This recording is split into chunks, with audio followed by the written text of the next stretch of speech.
Hey guys, today we're going to show you the end process of raising pigs for about 6 months. This is the part of homesteading that can be kind of challenging, at least for me. You've invested in these animals and then it comes to butchering day and just a lot of emotions that go along with that. But we just wanted to share what it's like to do it on your own. Maybe you have the opportunity to send it to a processor, maybe you don't. Maybe you just want to do it yourself because you've invested and you've raised these pigs and you want to do it in your own way. And that's what we're doing today. We really just want to honor the animal and do it in the best way we possibly can and be able to utilize every single part of the animal by doing it ourselves. And we want to share that with you today.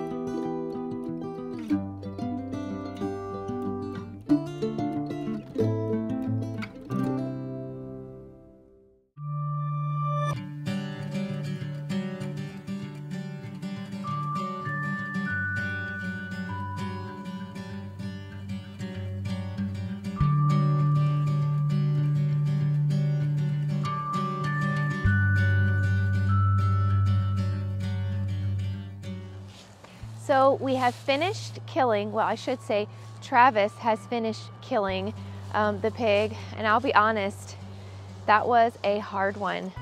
I watched because I felt it was important that if I am willing to eat the meat, then I need to be able to watch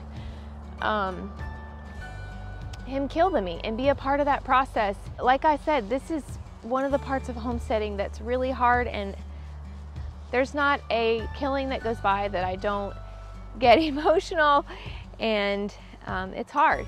But we thank God for the pig's life and for what it is offering us. And now we are going up back to our house to finish the process of cutting it. We're letting it bleed right now to get that taken care of. And then we're going to hang it up on a tree and get started.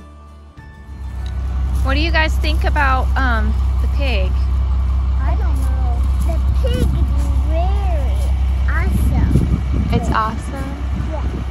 Did you say thank you God for the pig? His teeth are dead. Yeah, but did we say thank you God for the pig? Yeah. Gonna be good bacon. It is, and we are so thankful. And for the sausage. Yes. And for the eggs. The eggs? Well, we'll put the bacon with the eggs.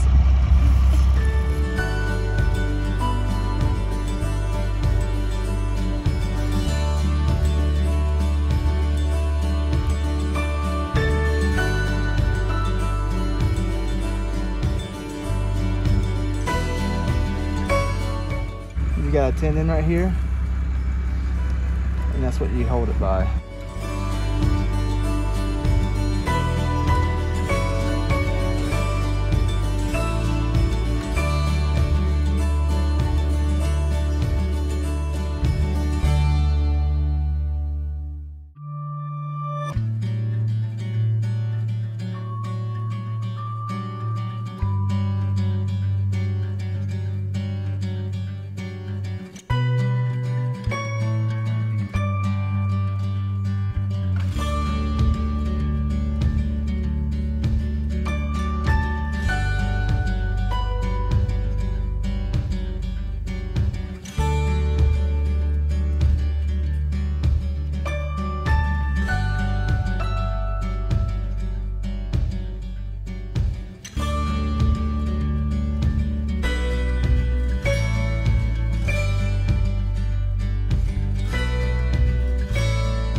We just wanted to take a few moments to recap our first butchering day with pigs. So we're just going to go over a few things that you may have seen in the video, and let's just talk about it a little bit. Let's start at the beginning, when we first killed the pig. So a lot of people will use a 22 long rifle or a 22 Magnum rifle. That gives you not a whole lot of room for mistakes. The pig, you're shooting his brain. The pig brain's about a golf ball sized target. One about 2 to 3 inches above the level of the eyes, not quite level with the ears. And so 22 long rifle especially, there's very little margin for error. I ended up actually using my 6.5 Creedmoor rifle, which I think it worked great. Yeah, I mean, it's more than you need, honestly. But it still did the job quickly. It was, I mean, literally, and obviously with YouTube we can't show everything, but literally it was already lights out before it even hit the ground. You want to honor your animals that are giving you food for your families. Yeah.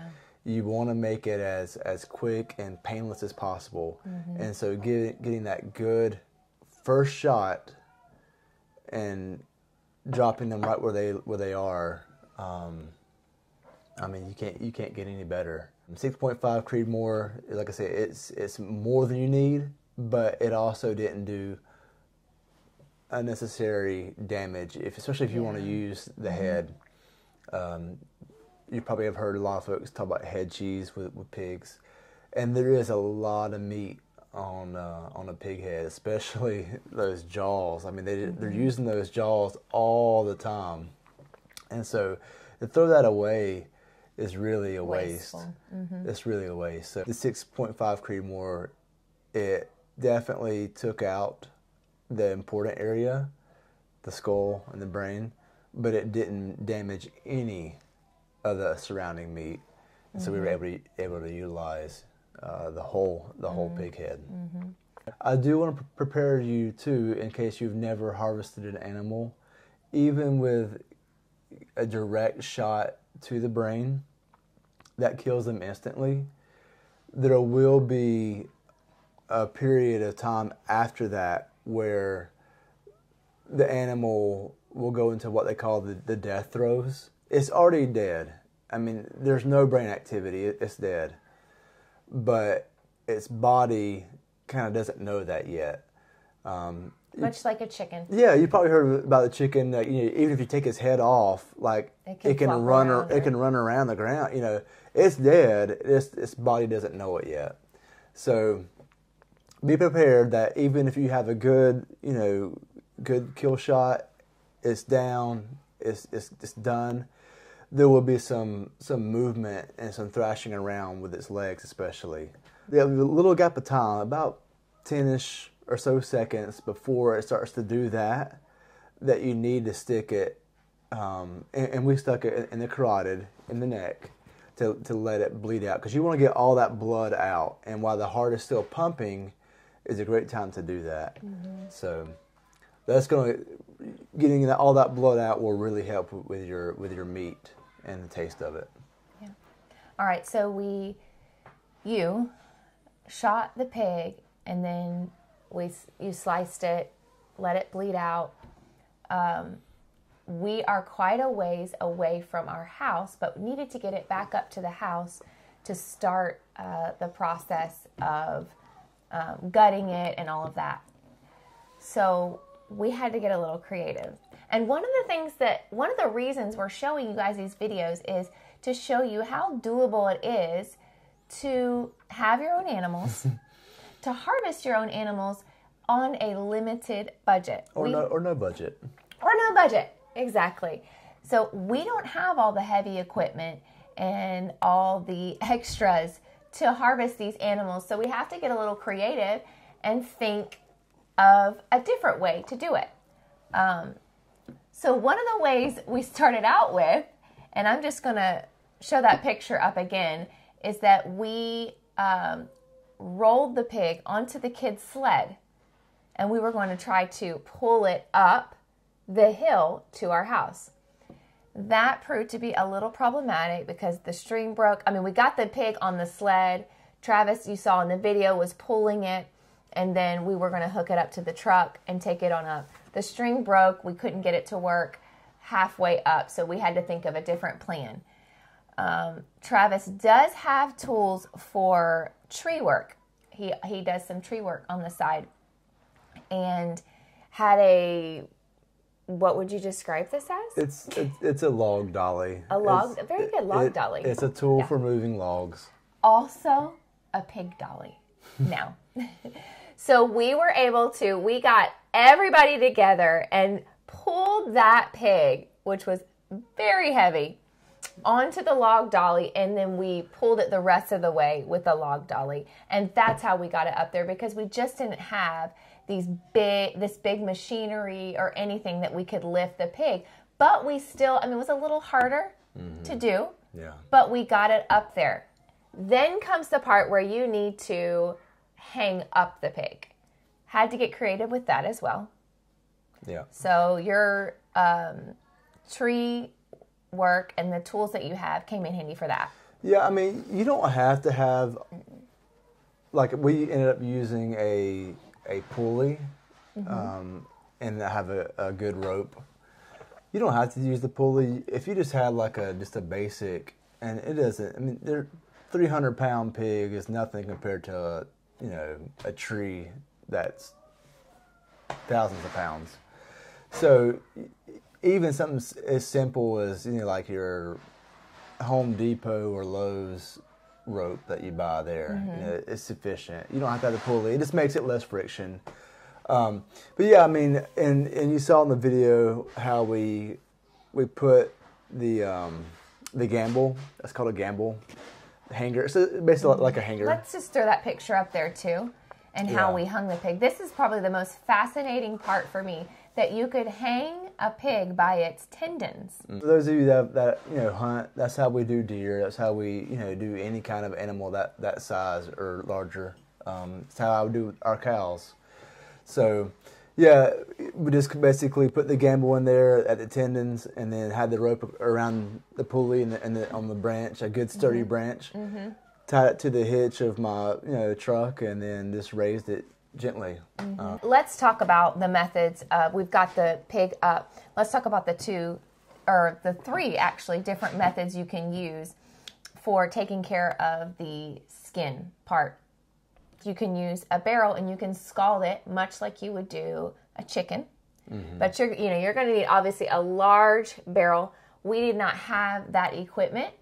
You can skin it. What are the cons of skinning though? If you take it to a processor, they're going to skin it. The thing is about a pig is it's not like a deer or a cow or a sheep or whatever that has a hide that you can literally almost peel off once you got started and almost deglove something. The pig, that fat layer and the muscle that's underneath it, they're directly adhered to the skin. When you skin it, you can try to take a lot of pains, and some guys that have been doing it a long time are pretty good at it, and retain as much of that fat and muscle as you can, but it still creates a lot of waste. And it's not all that quick either. Now, it's quicker than doing a scald and scrape method or a scorching and scrape method, but again, we're thinking we've worked hard with these pigs for 6 months. We want to use every bit we possibly can. So we didn't want to do that method because we wanted to make sure we were wasting as little as possible. So we went for the third method, and that was torching it. We have, what do you call that? It's just a propane flame burner. You can get those at the hardware store or online. And just be careful when you're doing it. You don't want to stay in one spot for too long. You just want to, and the best method is to do a couple different applications of it, and then spray it down, scrape it, all that stuff in between. so that you're not blistering the skin. Because once you start breaking down that top layer of skin, the epidermis, once you start losing that, then it's easy to get too deep, and you're actually destroying some of the lower layers, and it can just be a mess if you're not careful. So you sprayed it down with a pressure washer. With a pressure washer. Yeah, just get it nice and clean. You know, even if you were going to skin it, you still want to get it nice and clean, because your blades that you're using your knife that you're using to skin or scrape or whatever, you know, all that dirt, mud, debris that's in the pig hair is, you know, it's going to dull your blade so quickly. So make sure you have a good sharp knife. That is key. There's tons of things out there that will show you how to sharpen a knife well, but that's super important when you're doing animal harvest. Yeah, so after you sprayed it and then you scorched it, we all came in, as you saw on the video. Travis had a specific knife that he used for scraping, but we didn't have a lot of knives, and I really didn't want the kids holding sharp knives, and it would be more likely that they would pierce the skin with it. So we just got flat pieces of wood, held them in between our hands, and the rest of us just scraped down, and that got a lot of the hair off. Now, like he said, we did a couple applications of that, but it didn't take nearly as long as we thought it would, and it actually worked out to be a pretty good method of getting the outer hair and all of that off of the pig. Yeah. So if you are on a budget, there is hope, because you can harvest your own pig using minimal tools. I mean, we were using scraps of wood, a kid sled, pieces of bark. If we can do it, you can do it. And that is why we made this video, to show you that. Yeah. So we're going to stop there. The pig is ready. It's been scorched. It's hanging and ready to get the insides out and to begin cutting it and getting it ready for meat and to put in the freezer to make sausage, all those things. Stay tuned, because in our next video, we will show you how we gutted the pig and how we cut it up to get it ready for the next process of getting all the meat, all the cuts that you want, making the sausage and all of that. We have that coming up in the next video. Thanks so much for watching, and stay tuned for our next video.